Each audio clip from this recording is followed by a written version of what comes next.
Welcome to Take Center Stage. My name is Marissa Bloedoorn. You are in the As Featured in Own It magazine, The Author's Corner. Today I have with me, taking center stage and owning it, is CEO and editor-in-chief of Off the Bench magazine, Mark Wiggins. We're here to talk about the King's Conversations. This is a new project that he's working on, an anthology of men and King conversations. So taking center stage and owning it with me this morning is Mr. Mark Wiggins. Yo, yo, yo, yo, yo, my brother. What it do? What it do? What it do? Good morning. How are you? Good morning. Good morning. How are you? Good, good, good. Just getting ready. It's that time of the year where things start wrapping up, and I'm looking forward to all of that, especially your project, which is so important. And my heartbeat is behind our men rising up and them taking center stage and owning it themselves. And King Conversations is one of those things that will motivate, drive, and gather the men together to have the serious conversations that are needed. And so, as we have spoken before, and I know, but I want the audience to know, share a little bit about yourself and this new project that you're working on. Oh, absolutely. Again, thank you for having. I am Mark Wiggins, editor in chief of Off the Bench magazine, podcaster, motivational speaker, speaker coach, trainer, and all around OG. I've been at this for a long time, as far as speaking is concerned, and talking to a lot of different people on a lot of different platforms lately, and what has come out was this opportunity to start having conversation with men about what men need to be talking about, and it actually became real relevant during pandemic. Right soon after I started working with Marissa and working on the magazine, my son was here for a long, long time. He came home for spring break and didn't leave. But as God would have it, it was like the best, most needed time we could have had as transitional positions were taking place, heading off to med school and just trying to pour into him. And we would often find ourselves just sitting around talking and out on the deck, smoking a cigar, sipping on something. And I'm talking to my young king. I'm talking to my young king about stuff he needs to know what's about to be next. I'm hearing from his heart. I'm hearing about his confidence issues. I'm hearing about his worries. Now, he's never really shared all that before. And I began to realize that these are conversations that men don't have either. Grown men. We don't talk about our feelings. We don't talk about our concerns, our successes, our failures, our rebounds, any of those things. So I began to have this King conversation and began to take it to the platform. So all of a sudden, once a month, on the last Wednesday of every month, I bring on someone or go solo and talk about issues that are important to men. And women are not allowed. They can listen, they can watch, take notes. Hopefully that helps them, but they don't get to come on. Somebody asking, "Hey, come on inside." Nope, sis, you cannot. You can come on Thursday, but you can't come on Wednesday. And that's how that got started. And over time, as things would have it, I was like, I need to put together a project where if a single mom needed something to give to her young son, and what would that say? What would that look like? And I was like, what about all these dudes I talk to, all these positive men I'm around? Give me something to say to this book, to give to someone to read and go, here's 38, 49, 52 Black positive messages from Black kings on different topics for you to read. Nothing long. You know what I'm saying? Men don't read a lot long, but something that would be that you could pass along. And that's how the King Conversations anthology has come about. And that's where we are now, looking for great men's stories and topics. Things like, who taught you about that thing you do and why you do it? Like that moment, that off the bench moment, if you will. I clearly remember a conversation with my dad. It was actually an action. We built a deck off the back of a house when I was a kid, and I hated it. Marissa, it was the worst 3-4 days of my life. But I began to look back over that thing, and it was a whole 3-day boot camp tutorial on the fundamentals of strong foundation, of taking your time early, how a half inch off down low is a foot off up top, and just tearing stuff down. And why, it was just that. And then at the end of this thing, my dad builds a deck. We come back, we go up to the top level, and I've helped him now. I don't put the nails in and ever. He goes, "Okay, go first." I was like, "You crazy? I'm not stepping out here." And he said, "You need to go out here and go first. You built it. Do you not trust what you've done?" And Marissa, he pushed me out the door. My dad don't play. He pushed me out there, and then we had a whole nother. So those kinds of lessons. Yeah.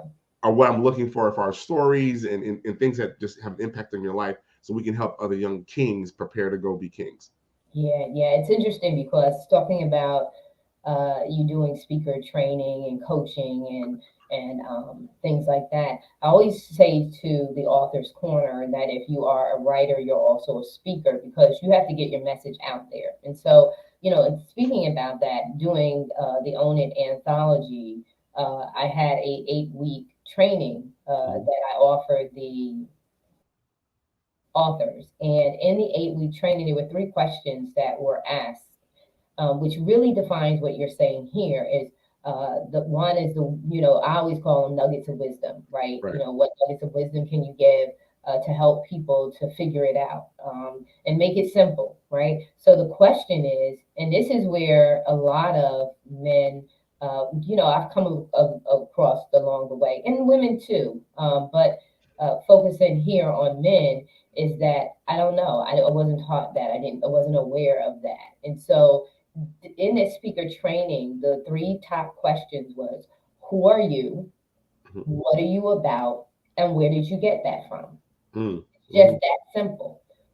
Who are you? What do you identify as? What's important to you? What makes you you? What differentiates you from others? So you're not always grouped in. There's a time to be a part of a group, and then there's a time to stand out. And what are your core values? What are the convictions that you have in your heart? Because the framework around how you live and how Mhm. you communicate, in order for you to feel justified. In order for you to really secure your identity, you have to understand and know your core values. And that's what I believe that such a project like yours, King Conversations, is so critically important for the men, is so that we can start having some shared knowledge of wisdoms, lessons learned, so that we get to know that there's not, and like you said, keeping it simple. So, what's the timeline for your project? Because the timeline is a timeline, Marissa, and it's a living, breathing thing. Um, uh, Life happens, and again, success is not measured by one singular event. But the goal is to get this book published. So we're looking at trying to have this out before May 2023. Okay. I know we're at the end of the year, being realistic. I know we are meeting next week with authors to start the process and give out the strong deadlines. We're probably looking at to have this in hand, ready to go by April with the launch. May, June. May is my birthday month, and of course, Okay. June is Father's Day. Yeah. Less than 24 hours with no food buffets like during Mother's Day, but that's another discussion. Oh, So yeah, I be going hard on that one. yeah. I know. You're very good with that. Yeah, so that's what's the timelines. We're looking at getting, because I know how, again, I speak and I'm not a writer, but I have to. So I understand. And you're asking people who necessarily don't write for a living, who may be interested in doing something new. The Yeah. speakers that I train are that speaker. Well, you come off stage, they go, "Oh my God, I've always wanted to speak. I don't know where to start." That's who I tend to work with the most.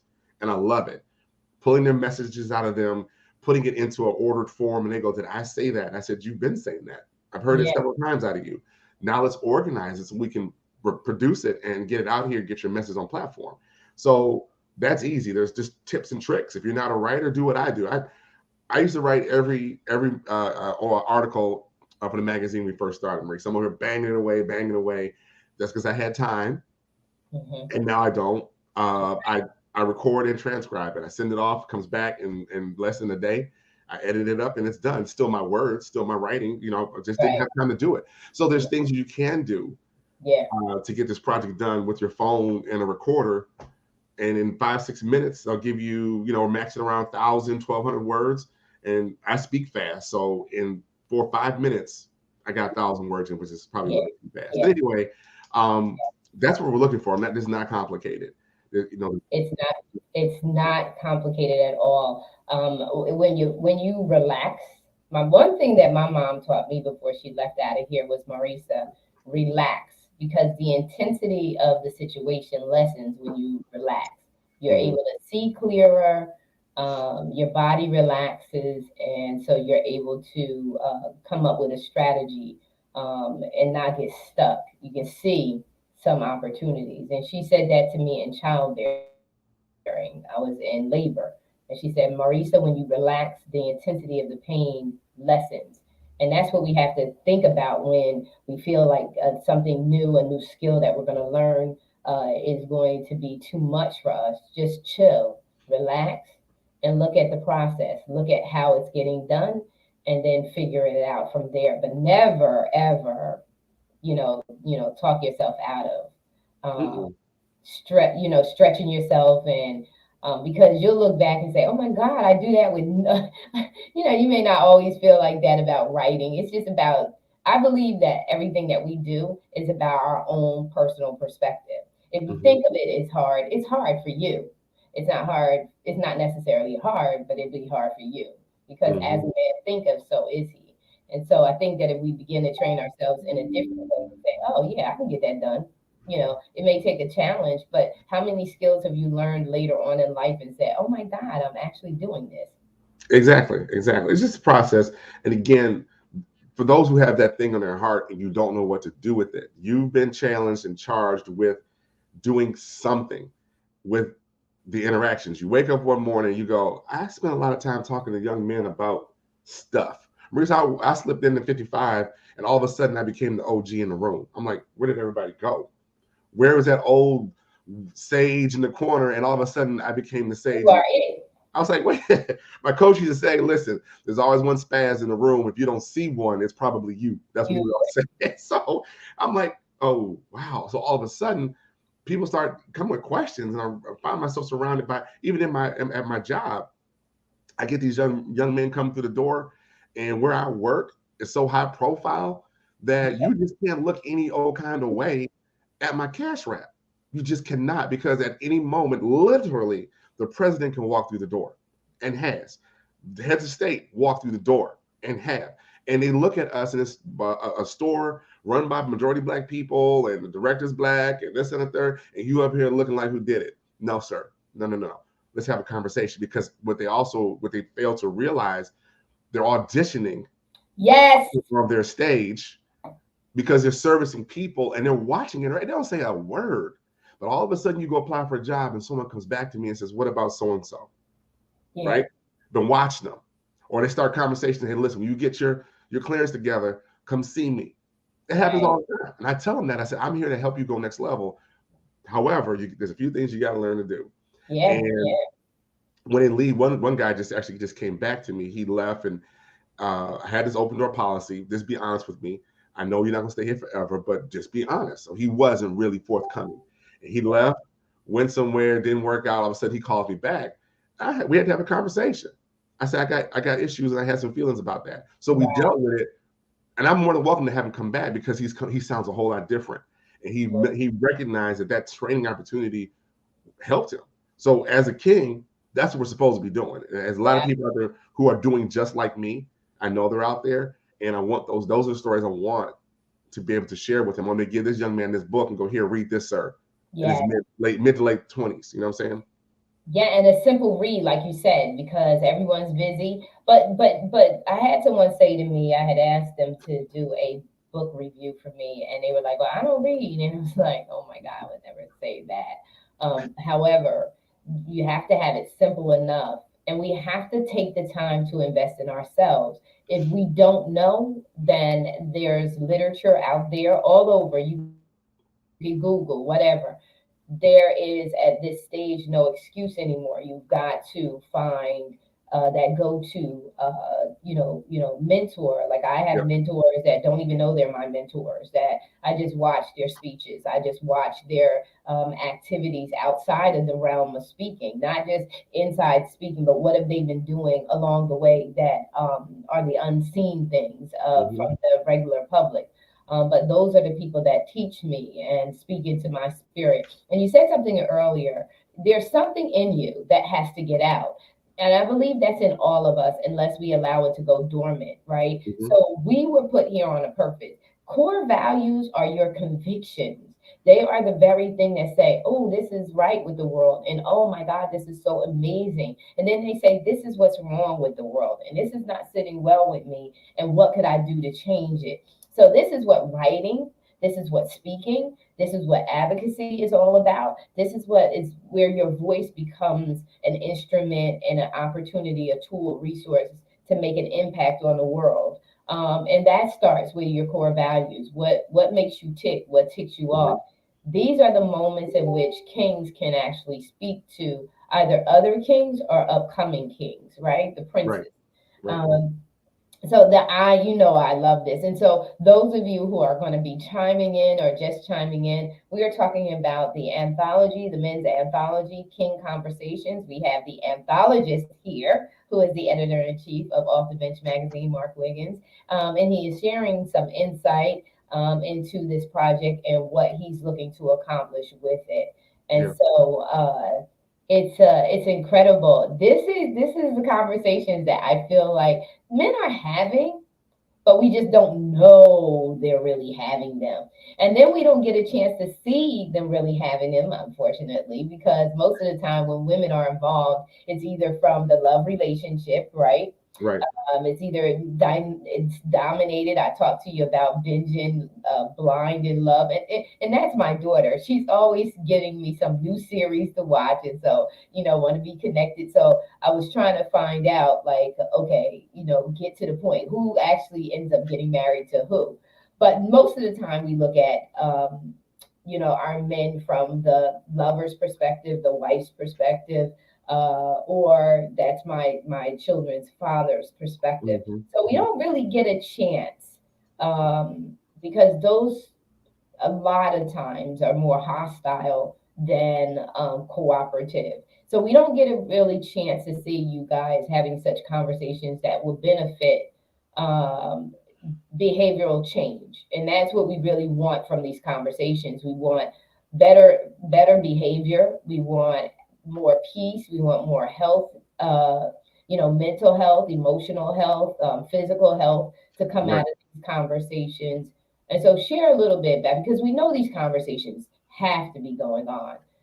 They can't be that absent, correct? No, no, they go on quite frequently, actually. Sometimes brief, sometimes very at length.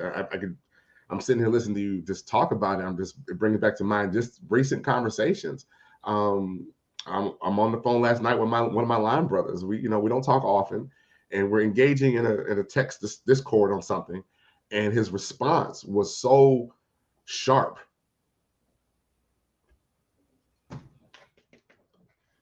Uh, Bruh, not what I really said. What's wrong with you? And we had a whole conversation about the issue. We talked about it, but I said, that's not it. And we get into a deeper conversation. And now we're going because that's not who I know you to be. And when we take the moment, I did a whole King conversation on this probably, I think it was last month, about men asking the questions, are you okay? There's two parts. I'm going to ask the question, are you okay? And when asked the question, am I okay? I'm going to answer the question honestly. Yeah. I'm good. I'm good. No, no, you're not.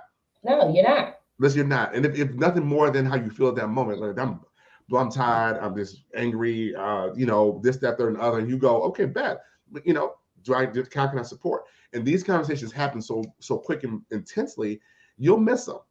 Mm-hmm. You'll absolutely miss them. But when dealing with people who are separating now, and God has a way of sending us through stuff so we can go back and help other people. And that's your passion, Oh, you better right? if you have a giving heart and you have compassion and empathy for other people, you understand the truth and transparency and why that's so critically important to help them because it is to help them get through the process. Right. You're able to send, no more than you can bear, get you through, and you go back and talk about it. Or you at least can give some insight to something. When you're talking to a divorced man who, after 20 some odd years, is now on his, trying to find his way, and he just blowed, and you got to check on that brother because you know what it's like. You've been there. Or you're talking to someone who lost a parent, and you've been there. And so these things, your kids, I've become now the kid going to college expert.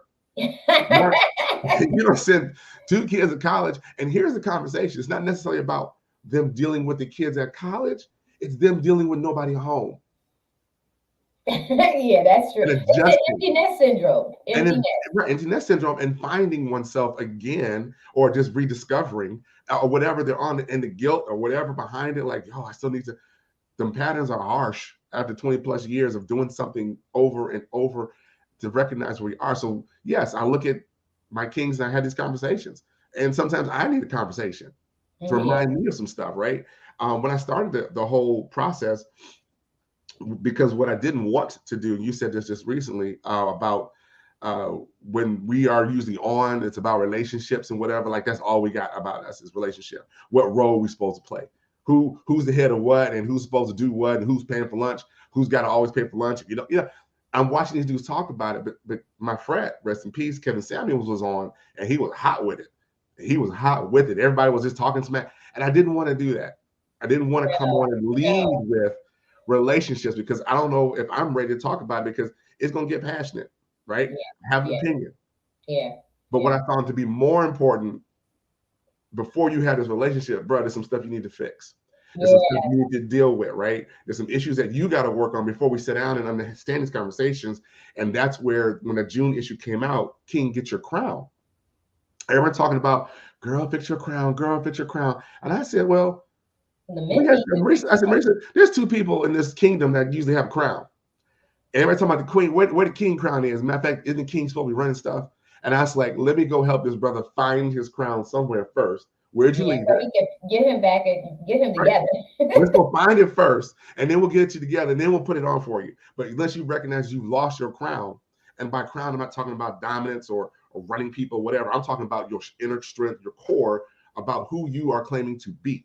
Who you are, what you're about, and where you got it from. And where you got it from. We can't answer those questions, right? And so once we get those components together, then we can assume the position and run our kingdom. And your kingdom is wherever you show up, wherever your physical presence is or your presence reach is, that's your kingdom.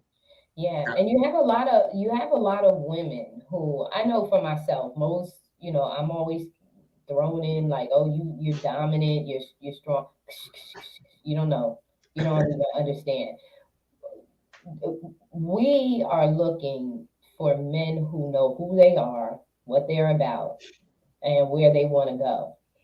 I know for me, I'm not looking for a man to have all of that together, but someone who is open to, when we come together, let's just work together. Stop trying to hide I don't even want to deal with your little representative, whatever that terminology is. I don't even understand all that. I think in our last conversation, I told you I don't even know how to date because I know how to be a wife.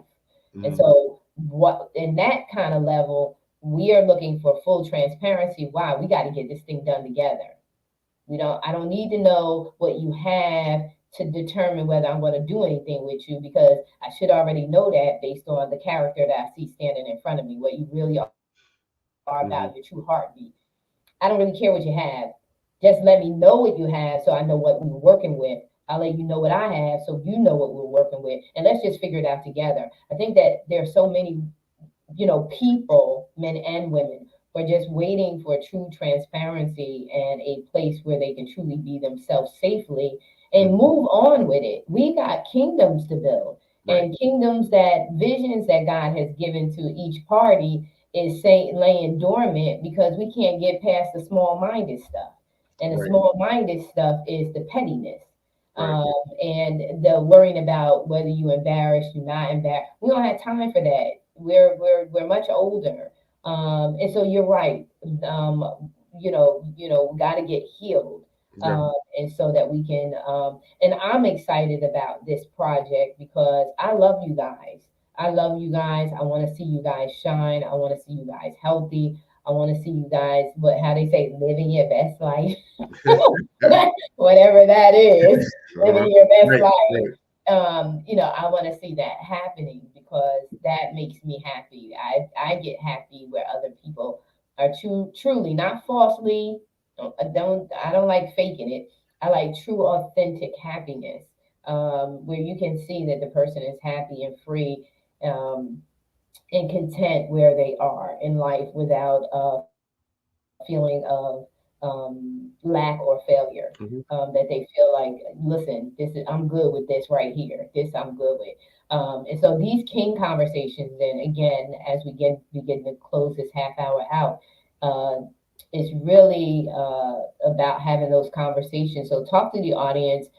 those people who may be just chiming in, give them a synopsis of King Conversations, what you're looking for in your authors, and you can basically close us out because I know you could take up 4 minutes. What you trying to say? First of all, what you're not going to do this morning. Yeah, King Conversations is the thing that we have with one another as men. We talk to one another because I believe since iron sharpens iron, only a king can really help and develop another king in certain areas, and therefore we need to have these conversations. Uh, the concept is simple: um, a topic, a area that you stand on. Say you believe in hard work, right? That's your thing, and you talk about the essence of hard work and what a life lesson that you've learned and how you applied it. Well, someone needs to hear about that. Someone needs to understand the reality that hard work beats talent when talent don't work hard. They really understand it, but they need to hear it from you. So we are looking for men to contribute their life stories, their story points that have changed their lives or moments that have happened to them, their ups and their downs, their highs and lows. I'm not looking for everything to be up here. I need someone to say I was out, down, and out with it, and dot dot dot. Because we're going to put those in the book and make the collection so that when you give it to another young king, here, read this. You run across someone in your path that maybe you don't know how to reach just yet, or you're having conversations with, and you say, you know what, this is something you may want to read. And we're going to pass these, how many ever authors come in, wherever God sees fit to drop in his book, that's how many different messages they're going to get. And they read this book quick and easy, no more than 1,100, 1,200 words, something brief. We can say it. You can say what you need to say in under 1,000 words and be impactful. Trust me. And that's the concept of the book. There's no charge to be in the project. I know you didn't hear me correctly, so I'll say it again. There's no charge to be in this project. I'm a part of an anthology right now. It's costing dollars, but my projection and my intent is different. I'm spending money to market my message for something else. This particular project is for heart. This one is for saving. This one is for a passion call. So for me, come get in the book, because I don't want to hear, oh, I don't got that kind of money. I want to hear that. I want to hear it. I want to hear it. What I do know is that when the project's done, buy the book and give it away. Yes. Buy the book and give it away. One of the things we are going to do, Marissa, I'm going to add to this project. I've done it before with my first book, my NTXE, The Formula for Success, my very first book. And what I did was I put it out to people to donate to my foundation, and I was giving books away. I sent out hundreds of books across the country. Send money. So we're going to do the same thing with this project. That gives everyone a chance to participate. Right? Buy the book as author, give it away. Send some money and let me send books away. Let me send them to wherever. Find some youth program. Somebody needs these words, right? And not just nationally, internationally. Internationally. Everybody has connects. If you got a connect overseas and need something positive, we're trying to get the book there. That's what this is about. This is the work, and this is the passion. This is the call. So again, no cost to get in, 1,200 words maxish. We're going to be meeting over time and having conversations. And if you really want to get into speaking and talk more about it, we'll have those conversations as well. Because at that moment you become an author, all of a sudden things change for you. People look at you different, right? Nothing nice to leave a legacy for your children. I've got 2 books over here where the kids are in these books that they read before I published. They're like, you think that about me? This is what you see? This is what I see. And they were just floored that they were, that I would write about them. And so, but that means something. So you want to leave a legacy, and the legacy is the best way to put it is to put it in a book, put it online, digital. We're gonna do all kind of stuff with it. There will be forums, there'll be lives. We'll bring people on, and that's what we're looking for. So hit Marissa up, and my email's here somewhere, and let's have a conversation. Yes. Awesome. So, ladies and gentlemen, that is King Conversations, the men's anthology. This is with me, editor-in-chief of Off the Bench magazine, Mark Wiggins, and we are super excited to be in the author's corner. So, ladies and gentlemen, we are out. We want to wish you the best week. We are at the top of the week. Take center stage and own it. And have a prosperous week. We are out, ladies and gentlemen.